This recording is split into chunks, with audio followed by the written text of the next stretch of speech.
budget. What stands out as far as your thoughts are concerned, for and against?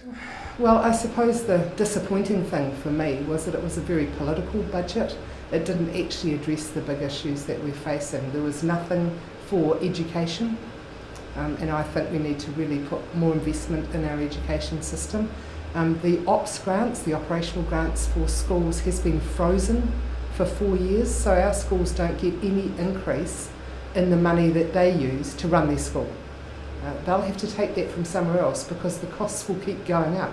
Costs don't stay frozen just because the government funding stays frozen. So I think in education particularly it was a big disappointment.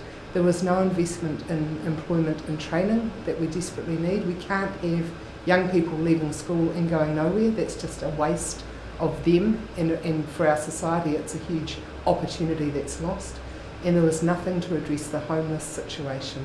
We know that we've got people living in situations which you and I would just find unacceptable in our own country.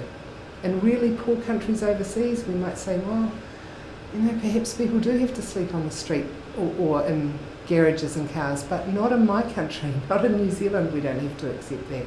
So we should have had investment, firstly to address the immediate situation for homeless, but then to look at the fact that young people in New Zealand cannot afford to buy a house in the way that you and I could when we were young. I think that's wrong. We're a nation that prided itself on people being able to work hard, save hard and buy their own home. That's their security for the future, and it keeps them connected to a community.